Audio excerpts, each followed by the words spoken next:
को क्रोध आ गया, है मूर्ख, तू मेरी चाल क्या देखता है? साथ देता हूं कि तू भी सर्प बन जा, मेरी तरह यूं ही लहरा लहरा के चल। हमारा सारा रूप का जो गर्व था वो चकनाचूर हो गया, सर्प बन गया। पर आज सच कहता हूं महाराज, मुझे साप नहीं मिला, वरदान मिला था। यदि संत का साप न मिला होता तो आज आपके चरण कहां मिलते। एक बार एक शंखचूड़ नाम का दैत्य गोपियों का अपहरण करके ले जाने लगा। गोपियां चीखने चिल्लाने लगी तो भगवान ने पीछा किया और एक मुक्का सिर पर मारा, सिर फट गया शंखचूड़ का। उसमें से चमचमाती हुई एक मणि निकली, वो लाके भगवान ने दाऊ दादा को भेंट करी। दाऊ जी बड़े खुश हुए। ऐसे शंखचूड़ का वध हुआ। भगवान प्रातः निकलते हैं गैया चराने और सवेरे के निकले शाम को लौटते हैं, और दिन भर सभी गोपियां कन्हैया की चर्चा करते हुए अपना दिवस बिताती हैं। तो आपस में क्या क्या बातें करती हैं दिन भर में, तो दो दो गोपियों का संवाद इस गीत में है, इसलिए इसका नाम युगल गीत है। क्या क्या बातें करती हैं, दो चार बातें सुन लो। गोपियां गाती हुई आपस में चर्चा कर रही है। बाम बाहु कृत बाम कपोलो बलगित भ्रूरधरार्पित भैन कोमलांगुल विराजित मार्गम गोप्यैरयति यत्र मुकुंद।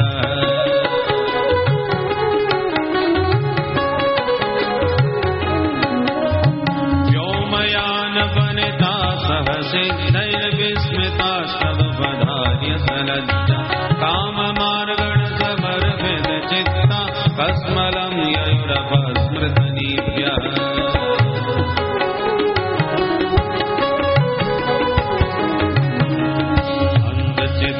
अंधचित्रमवलात्रणुते संहार आसुरसे स्थिरवे नंदसूनरय मात जनाना नर्मदो यर्हि पूजित वेणु।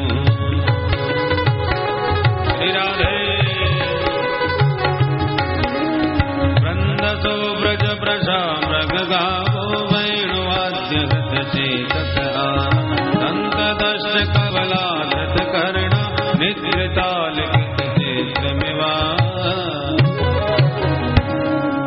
बोल बंसी वारे की जय। इसका नाम युगल गीत। गोपियां आप उसमें बातें कर रही हैं। सखी, जब हमारे प्यारे घनश्याम बाम बाहु कृत बाम कपोलो, बाईं ओर गर्दन को झुका करके, बाएं कंधे की ओर थोड़ा गर्दन झुका करके त्रिभंग ललित गति से तिरछी निगाह से बंसी बजाते हुए अपनी कोमल कोमल अंगुलियों से बंसी छिद्रों का स्पर्श करते जब स्वर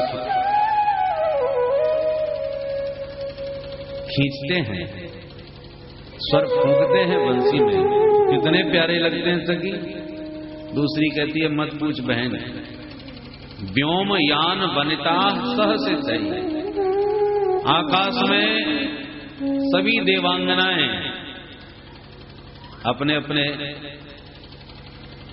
पतियों के साथ विमान में बैठ करके आ जाती हैं और ब्रजमंडल के ऊपर छा जाती हैं। अब तक तो बंसी के स्वर पर दीवानी हो रही थी, परंतु आने के बाद जब बंसी वाले को देखा तो जो कसर थी वो भी पूरी हो गई। स्वर पर दीवानी, फिर बंसी वाले पर दीवानी। इतनी प्रेम में पुलकित हो जाती हैं कि उन्हें अपने शरीर की भी सुध नहीं रह जाती कि हम कहां बैठी हैं और क्या हो रहा है। वस्त्र सब अस्त व्यस्त हो जाते हैं, चुड़ियां घुल जाती हैं और शरीर की सुध बुध बिल्कुल खो जाती। काम मार्गण समर्पित चित्ता, ये हालत गोपी उन देवांगनाओं की हो जाती है। अरे भाई, जो संगीत के दीवाने हैं वो संगीत पर मोहित हो जाएं तो कौन आश्चर्य की बात है। कन्हैया की बंसी में तो वो चमत्कार है जैसे जिसका स्वर सुन करके जो वनचर हैं, पशु हैं, ये जंगल की मृगियां हैं, हिरनियां, ये जितनी गाय हैं, ये सब कान खड़े करके गोविंद के वेणुरव को ऐसे पान करती हैं कि देखने में ऐसा लगता है जैसे लिखित चित्र में वाजन, जैसे दीवार में किसी ने चित्र बना दिया हो इनका। बिल्कुल हिलना डुलना छोड़ करके, स्तब्ध हो करके, चित्र लिखित चित्र की तरह है, चित्र लिखे से ये सब खड़े होकर के कन्हैया की बंसी में अपने आप को भूल जाते हैं। बोलो राधे राधे। गैया घास चर रही है और घास मुंह में आ गई और बंसी की तान पर इतनी मस्त हो जाती है कि घास बाहर निकल जाती है। दंत दष्ट कबला धृत करना, दांतों में दबी हुई घास निकल गई और कान खड़े करके बंसी सुन रही है। बछड़ों के मुख में मां का दुग्ध है परंतु पी नहीं पा रहे। वेणु वाद्य हृत चेतस आर, वेणु वादन से उनका चित्त सर्वथा अपहृत हो जाता है। सखी कुछ भी हो, संसार में जितने भी दर्शनीय हैं, दर्शनीय माने देखने योग्य, संधित वेणु दर्शनीय तिलकः, दर्शनीयानाम तिलकः श्रेष्ठः। जितने भी दर्शन करने योग्य महापुरुष हैं उन सब में सिरमौर्य तिलक हैं, श्रेष्ठ हैं, उत्तम हैं श्री कृष्ण। अथवा दर्शनीय तिलक, कन्हैया के भाल पर जो तिलक है वो दर्शन करने योग्य है। कस्तूरी तिलकम ललाट पट में। सखी दिव्य गंध तुलसी मधुमत्तई, माधव ने जो सुंदर सुंदर फूलों की माला पहन रखी है उसकी मादक गंध पर मड़राते हुए जो भ्रमर गुंजार कर रहे हैं, कन्हैया क्या करते हैं कि अलिकुलई अलघु गीतम अभीष्टम, जोड़ जोड़ से जब भ्रमर गुंजार करने लगते हैं तो माधव भी अपने बंसी के स्वर में उनका स्वर साधने लगते हैं। जिस स्वर में भ्रमर अलीगण गुंजार कर रहे हैं उन्हीं स्वर में कन्हैया भी अपनी बंसी भूखने लगते हैं, जुगलबंदी होने लगी। जैसा भ्रमर का गुंजार वैसा ही माधव की मधुर बंसी बज रही है और भौरों का गुंजार हो रहा है। पर एक बात बताएं, बिना ताल के राग अधूरा लगता है। तबला भी तो, नाल तबला कुछ वाद्य यंत्र भी तो होना चाहिए। तो घनश्याम यदि बंसी बजाते हैं तो आकाश के घनश्याम उमड़ गुमड़ के आते हैं और मंद मंद मनोगर्जित मेघा, मेघमंडल गर्जना ऐसे करते हैं जैसे मृदंग बजा रहे हैं। बोलो राधे राधे। सारी प्रकृति स्वर संगीत से समाविष्ट हो जाती है। नीचे के घनश्याम बंसी बजाएं, ऊपर के घनश्याम मृदंग बजाएं, सब दीवाने। एक बात बता सकी, ये कन्हैया ने बंसी सीखी किससे थी? इनका गुरु कौन है? दूसरी कहती है किसी से नहीं सीखी, मैं तो ये जानती हूं, वेणुवाद्य उर्धा निज शिक्षा। वेणुवादन की शिक्षा किसी और से नहीं मिली, निज शिक्षा। सारा ज्ञान इन्हीं के भीतर भरा है, उर्धा। ये जो गाते हैं वही संगीत बनकर के प्रस्फुटित हो पड़ता है। और इसलिए तो बड़े बड़े संगीतकार सक्र सर्व परमेष्ठ पुरोगा, देवराज इंद्र, विधाता ब्रह्मा और देवादिदेव शंकर, ये तीनों संगीत सम्राट हैं। देवराज इंद्र के दरबार में तुम्बुरु आदि गंधर्वों का संगीत बजता रहता है और भोले बाबा नृत्य गान में परम निपुण हैं। और ब्रह्मा जी तो सामवेद गायक हैं, बिना संगीत के सामवेद कोई कैसे गा सकता है? इसलिए तीनों ही संगीताचार्य हैं। पर कन्हैया की बंसी बजती है तो तीनों की खोपड़ी से ऊपर निकल जाती है कि ये कौन सा राग गाया है। कन्हैया की बंसी का स्वर संगीत समझ में नहीं आता।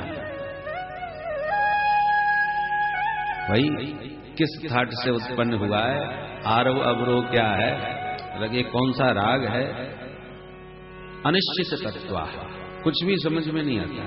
कारण क्या भाई, क्यों नहीं समझ पा रहे? संगीत के कई भेद होते हैं।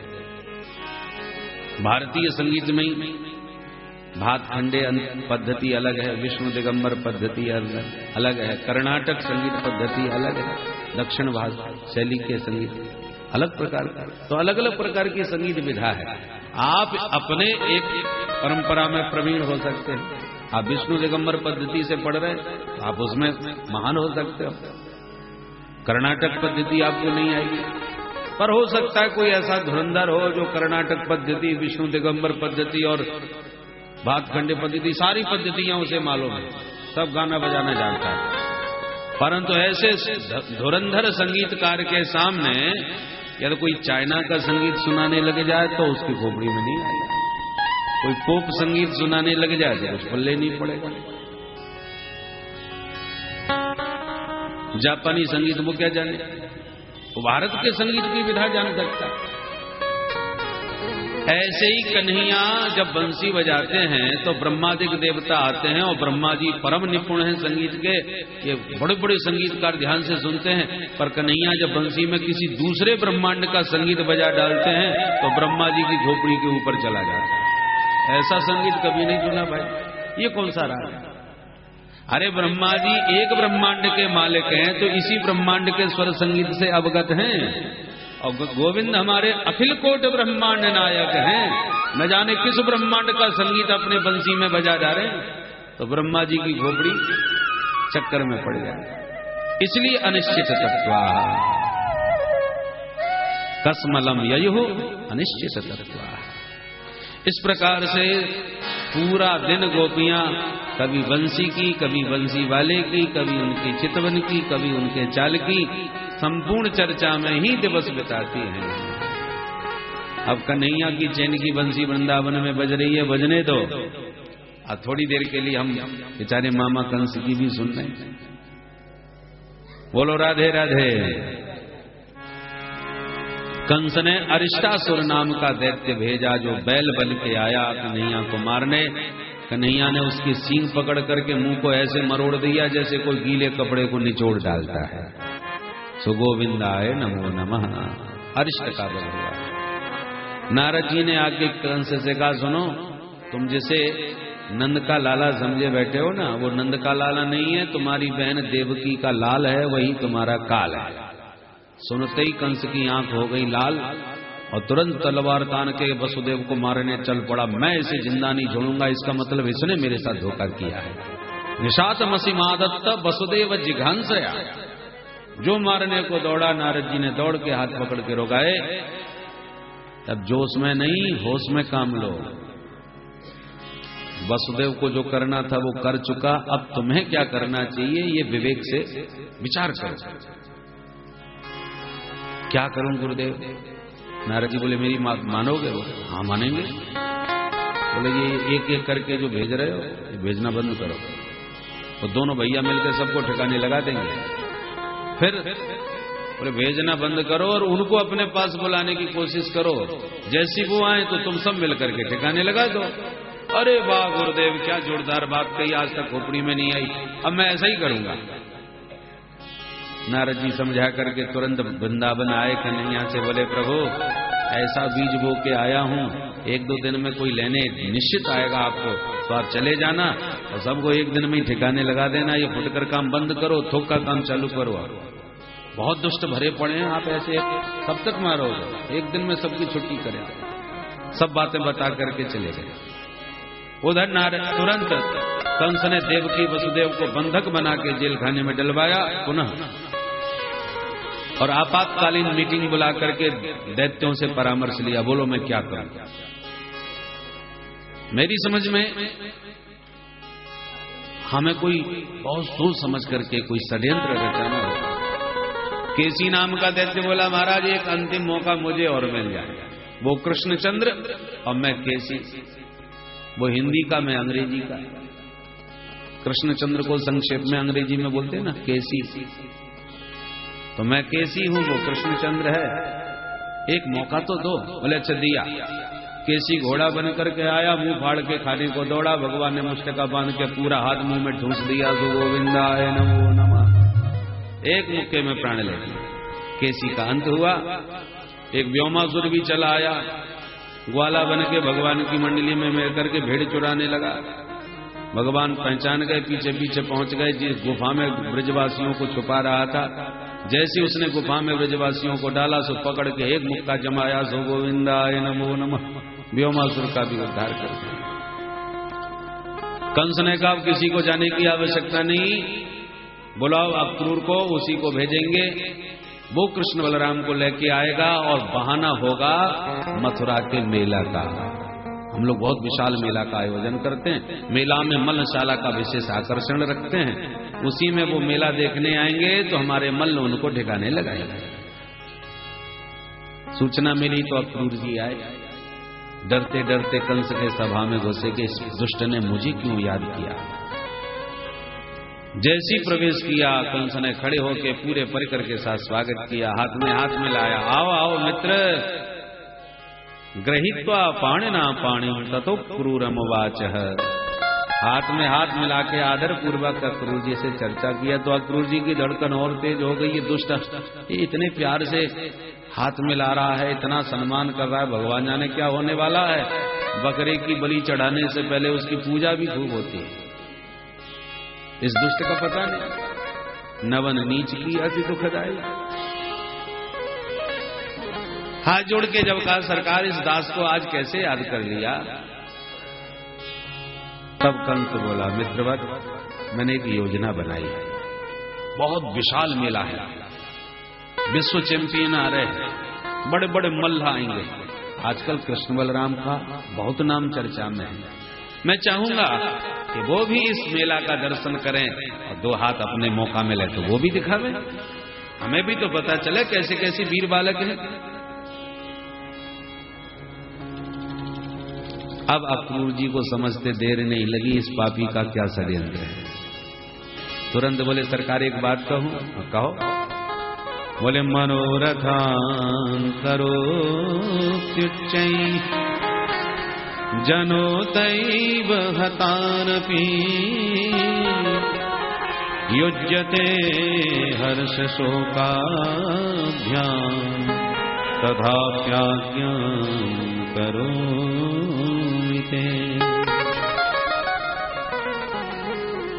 प्राणी के हाथ में है, वो कितने भी मनोरथ करे, ये करूंगा वो करूंगा, फिर ऐसा होगा फिर वैसा होगा, पर क्या होगा और कैसा होगा ये दैवाधीन है।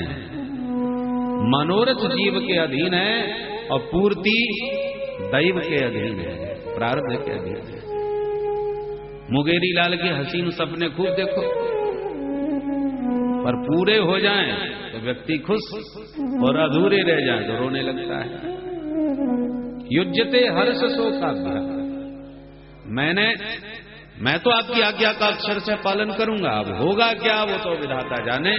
यों कह के अक्रूर जी रथ लेकर के अपने घर गए, रात्रि विश्राम किया और दूसरे दिन सवेरे ही उसित स्वारथमास्थाय प्रययौ नंद गोकुलम।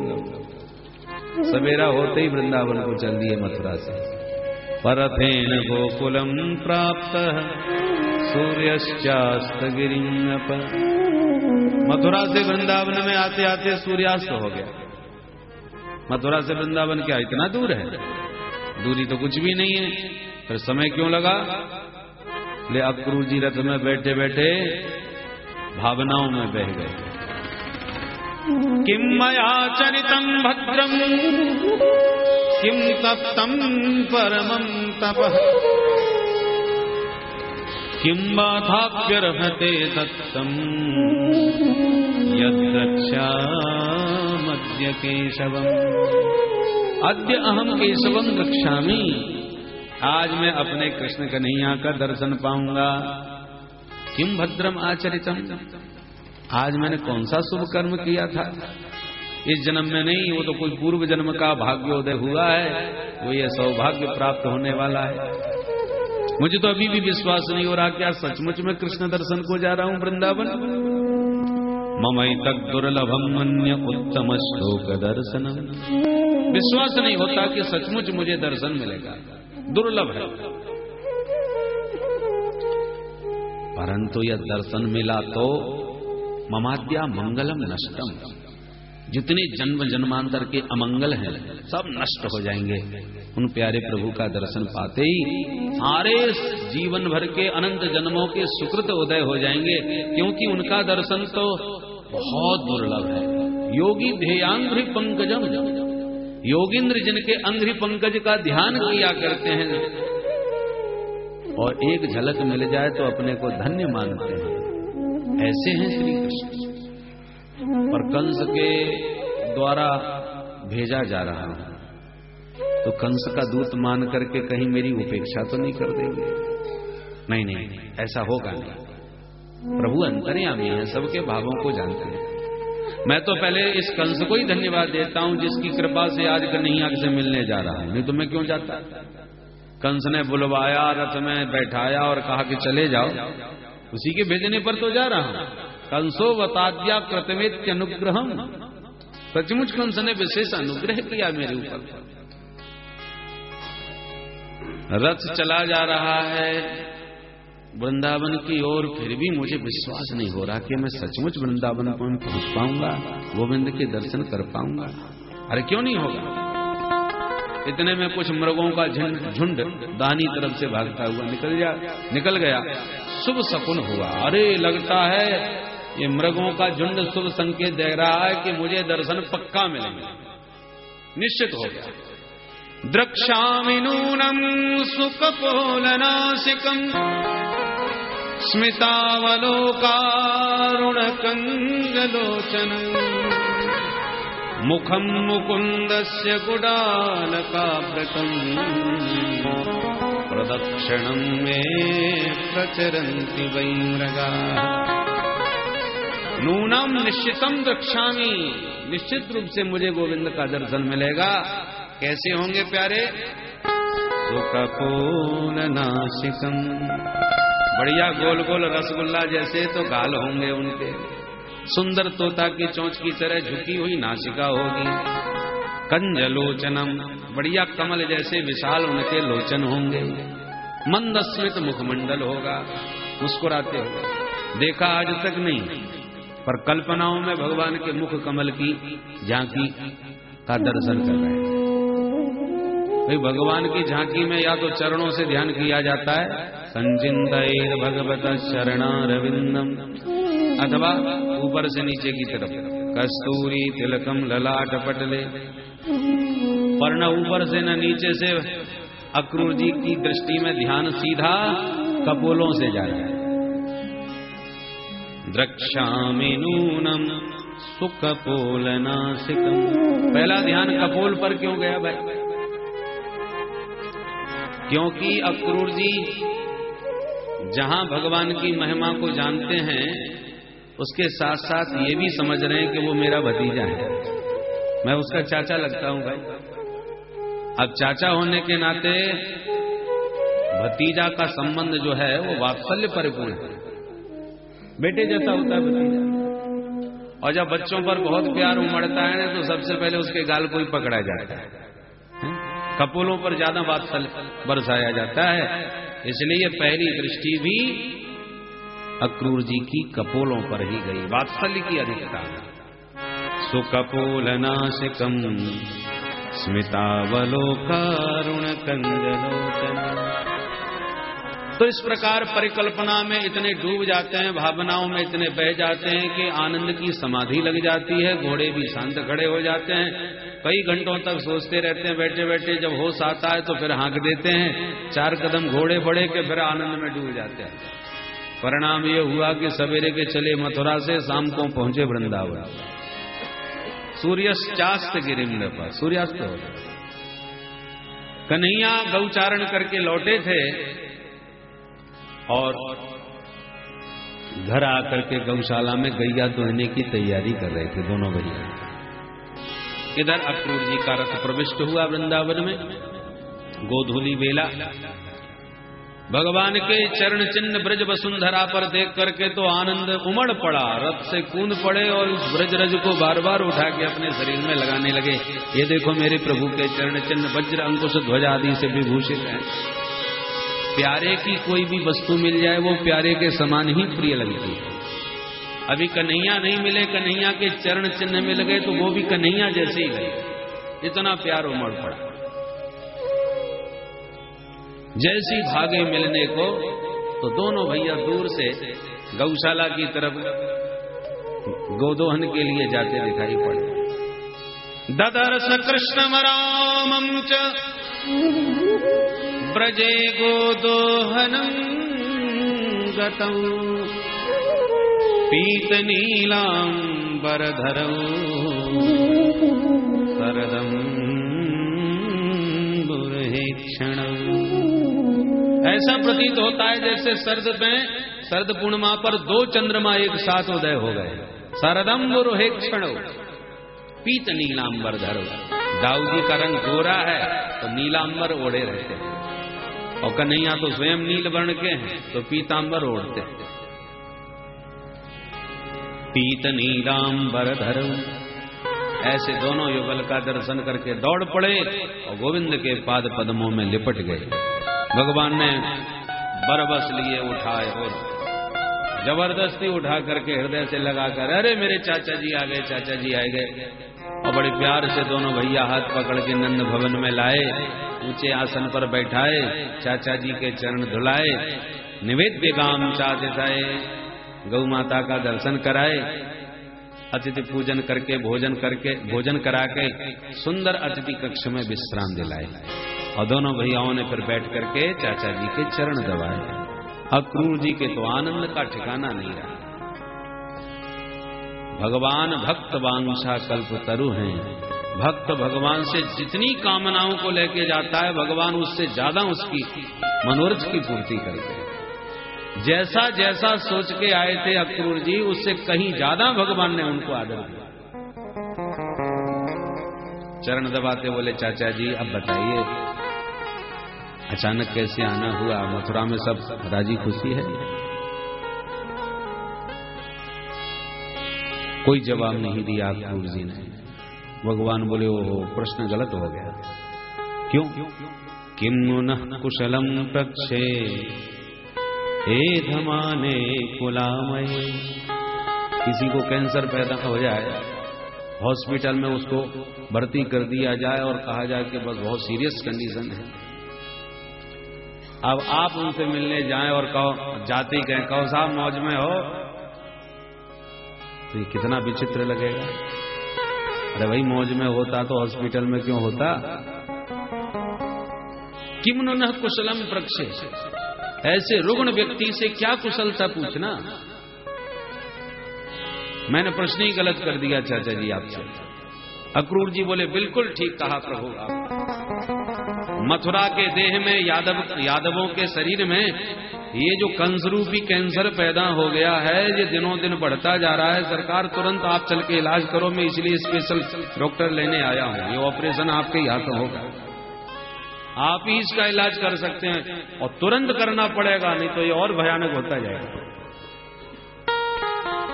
कंस का सारा षड्यंत्र समझा दिया। भगवान बोले, अच्छा तो इसका मतलब मामा जी ने हमको बुलाया। ठीक है, मामा जी बुलाएं तो भांजी कैसे न जाए, परंतु ये षड्यंत्र वाली बात और किसी से मत कहना। आप सिर्फ मेला की बात करो, ठीक है प्रभु। नंद बाबा के पास दौड़े दौड़े कन्हैया आए, बाबा हम तो मेला देखने जाएंगे चाचा जी के संग। नंद बाबा बोले, देख बेटा अकेलो ना भेजूंगा तो मैं तेरे संग चलूंगा। ठीक है बाबा आप तो चलो। बाबा ने पूरे ब्रज में सूचना पहुंचा दी, घर घर में जो मेला देखो चाहे सवेरे तैयार है जाए। ब्रजवासी तो गोविंद के साथ मेला देखने की तैयारी करने लगे, पर गोपियन की नींद उड़ गई। सभी गोपियां अपने अपने घर से व्याकुल होकर के निकल पड़ी और इकट्ठी होकर आपस में चर्चा करने लगी, सखी ये अचानक क्या हो गया? जिन श्री कृष्ण के दर्शन में पलक गिरना भी हमको बर्दाश्त नहीं था, वो कृष्ण मथुरा चले जाएंगे तब हमें दर्शन कैसे मिलेंगे? ये तो हमने कभी स्वप्न में सोचा भी नहीं था कि ऐसा भी क्षण आएगा।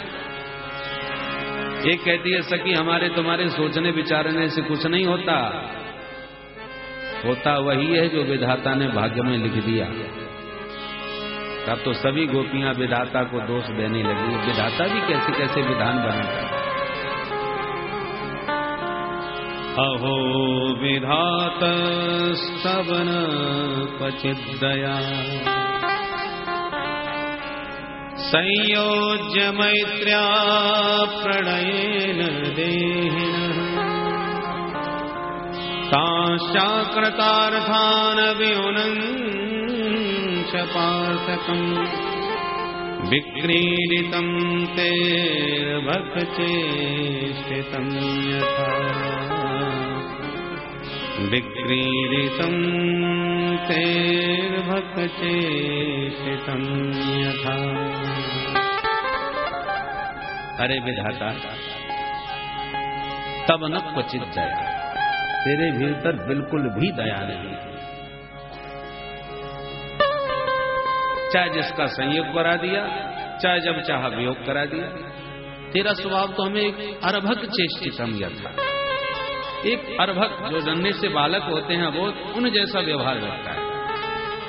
छोटे छोटे बच्चे बहुत सारे खिलौने बनाते हैं, गुड्डा गुड़िया बनाते हैं, उनके विवाह शादी रचाते हैं, घंटों तक उनके साथ खेलते हैं, और जहां खेलते खेलते मन उब गया, भर गया, तो एक एक लात मारी, गुड्डा गुड़िया सब तोड़ दिए, हाथ साफ किए और चल गए।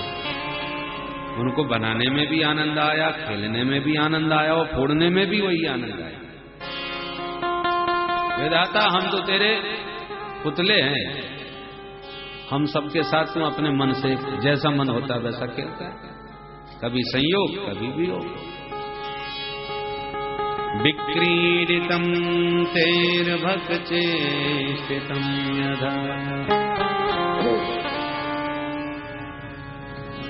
एक बोली सखी, विधाता मैंने नहीं देखे, क्या लिखा है उन्होंने भाग्य में हमें पता नहीं, पर प्रत्यक्ष रूप में तो ये अक्रूर आया। अरे ये नहीं आता तो कुछ नहीं होता।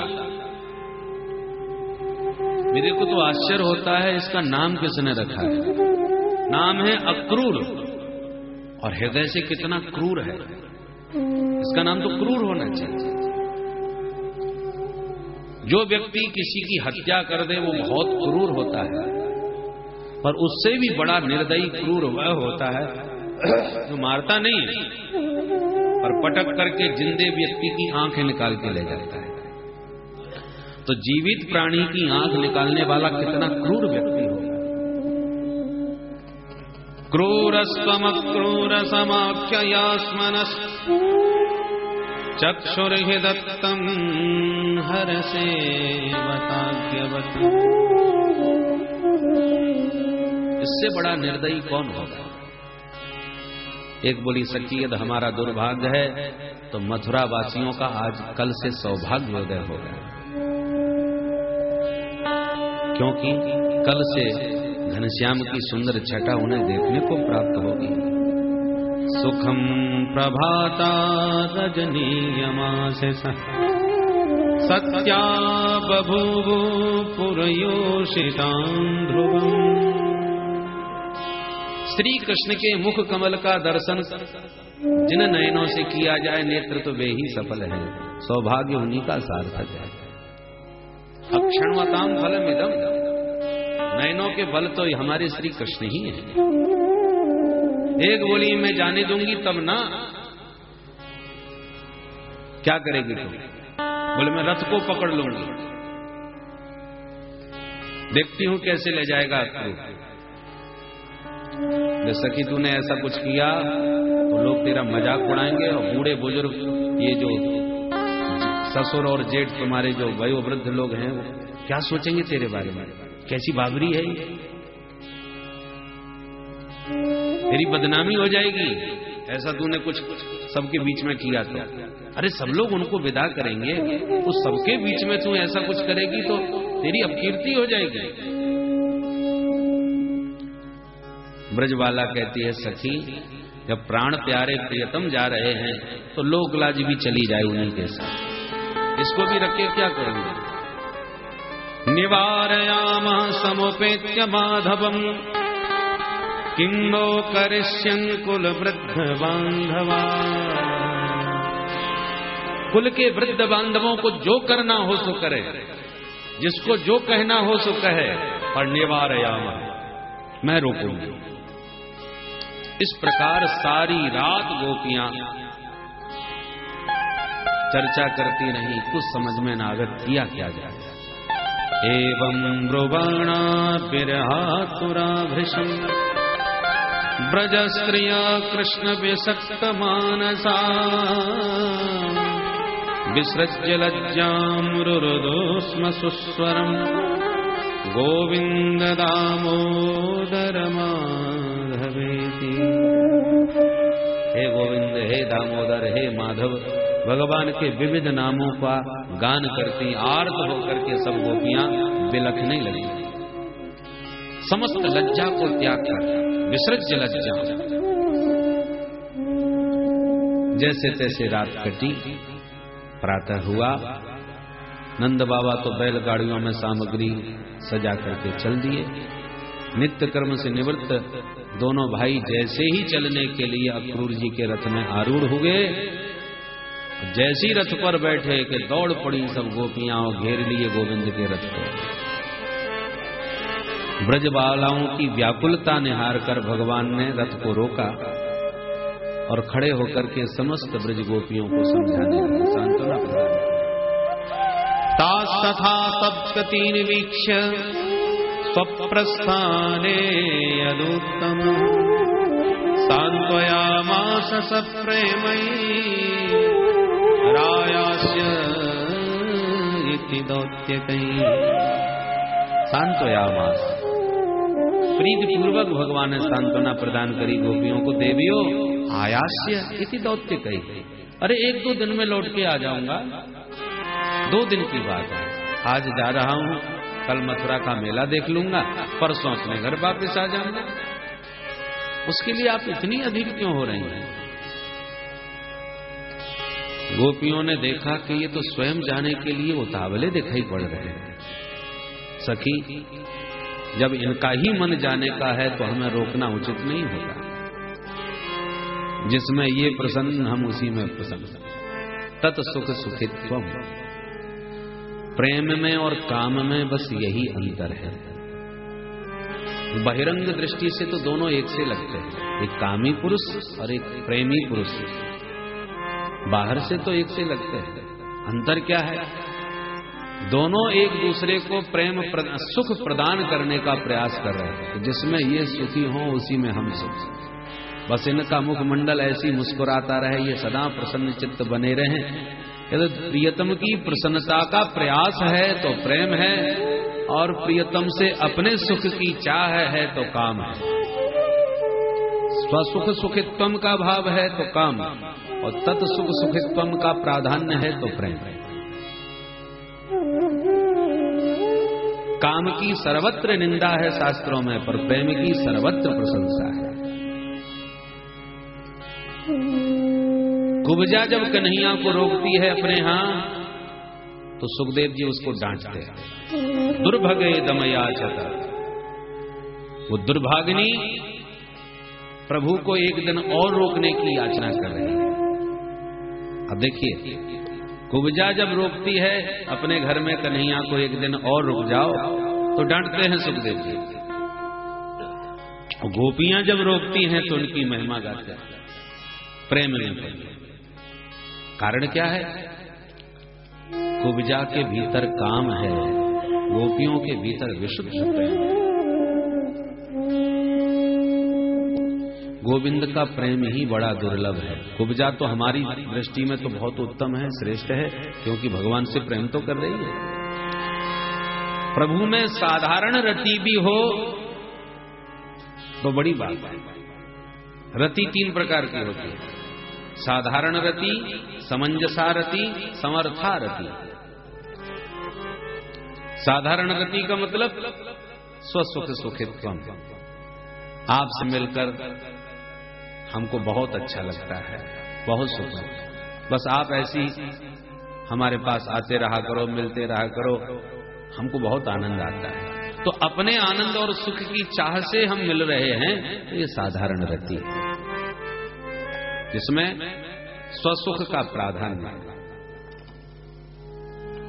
पर भगवान में साधारण रति भी जीव की हो जाए तो ये मणि के समान दुर्लभ है।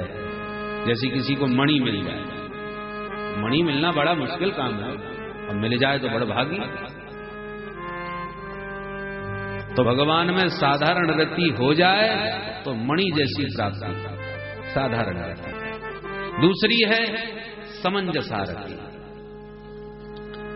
आपसे हमको तो सुख बहुत मिलता है, परंतु क्या हमसे भी आपको सुख मिलता है? तो हम इनको सुख कैसे दें और हम इनसे सुख कैसे लें? जहां लेने देने में दोनों में सामंजस्य हो, वो समंजसा रति। उदाहरण, द्वारकास्थ पटरानी, पट्ट महसी द्वारका, रुक्मिणी आदि सभी पटरानियां प्रभु को प्रेम प्रदान भी करती हैं और प्रभु से प्रेम प्राप्त भी करती हैं। ये समंजसा रति है। समंजसा रति और भी दुर्लभ है। मणि दुर्लभ, परंतु समंजसा रति तो कैसी है? चिंतामणि सदस्य। सामान्य मणि भी दुर्लभ होती है, पर चिंतामणि तो अति दुर्लभ होती है। ऐसी समंजसा रति अति दुर्लभ है। परंतु तीसरी जो सर्वोत्तम रति है उसका नाम है समर्थारति। समर्थारति का स्वरूप, परिभाषा, समर्थारति की एक ही परिभाषा है, तत् सुख सुखित्वम। अपने सुख की स्वप्न में भी गंध नहीं, वहां तो सिर्फ प्रियतम को सुख प्रदान करना। ये कैसे सुखी हो? इसको कहते हैं समर्थारति। और समर्थारति का उदाहरण एकमात्र ब्रज की गोपियां हैं, दूसरा कोई उदाहरण नहीं। नारद भक्ति सूत्र में नारद जी ने प्रेम की जबरदस्त परिभाषाएं दी। गुण रहितम कामना रहितम प्रतिक्षण वर्धमानम सूक्ष्मतरम अनुभव रूपम इत्यादि इत्यादि बहुत परिभाषाएं हैं। प्रेम कैसा हो? बोले गुण रहित हो, कामना रहित हो, प्रतिक्षण बढ़ता ही जावे। प्रेम में कमी नहीं आती, वो बढ़ता ही जाता है। शुद्ध पवित्र प्रेम है। प्रियतम की कोई कितनी भी निंदा करे, कितनी भी बुराइयां दिखावे, परंतु यदि शुद्ध प्रेम है तो उसमें कहीं भी कोई विकल्प नहीं आता कि वो ऐसे हैं तो सोच लो भाई इनसे संबंध रखना ठीक रहेगा कि नहीं। विकल्प कहीं नहीं। उदाहरण से देखिए, माता पार्वती जी भोले बाबा के लिए तप कर रही है। भोले बाबा ने जिसका सप्तऋषियों का जा परीक्षा लेके देखो, प्रेम परीक्षा ले। तो आए सातों महात्मा, कहो देवी क्या कर रही हो? बोले तप कर रही हो। काय के लिए?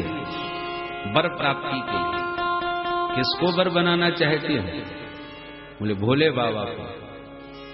सोई सातों बड़ी जोर से हंसने लगे। भोले बाबा को? शंकर जी को वर बनाओगी? बाबरी हो गई हो?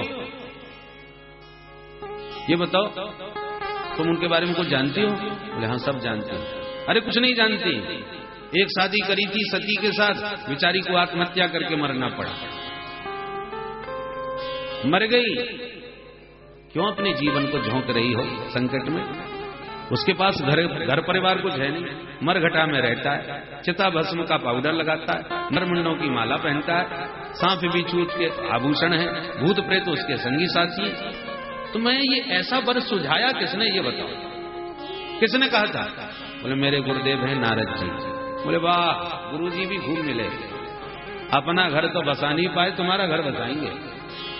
अरे वो तो बसे बसाए घरों को उजड़वा देता है, तुम किस गुरु के चक्कर में पड़ गए? अभी भी कुछ नहीं बिगड़ा। उस बाबा बैरागी के दुनिया जानती है नारद के बारे में। नारद के द्वारा आज तक किसी का घर नहीं बसा। तुम्हारा क्या घर बसाएगा? सातों ऋषि मिलकर के इतना मजाक उड़ाए, इतना विचलित करने का पार्वती जी को प्रयास किए। अब बताओ, जो बातें जिस ढंग से प्रस्तुत की गई उससे तो सामान्य प्रेमी उखड़ गया हुआ। अरे ये सात सात महात्मा, एक ही बात नहीं है भाई, एक व्यक्ति की बात थोड़ा विचार नहीं होती, सातों महात्मा एक स्वर में वही कह रहे हैं तो सोचना चाहिए, गलत कुछ भी नहीं बोल रहे। ऐसी ऐसी बातें कहीं पर। धन्य है पार्वती जी का प्रेम, एक क्षण को भी विचार विकल्प मन में नहीं आया। अच्छा, हम तुम्हें उखाड़ नहीं रहे देवी, ऐसा नहीं कि हम तुम्हारा विवाह कराना नहीं चाहते, हम तुम्हारा विवाह कराएंगे परम सुंदर परम मनोहर मंगल मूर्ति श्री हरि नारायण के साथ। मंगलम भगवान विष्णु मंगलम, मंगल मूर्ति के साथ। कहां ये बाबा बैरागी के चक्कर में पड़े? एक बार तो हमारी बात मानो, सुंदर पति तुम्हें देंगे, तुम्हारा संबंध कराएंगे, जिम्मेदारी हमारी है। तुम तो केवल हाँ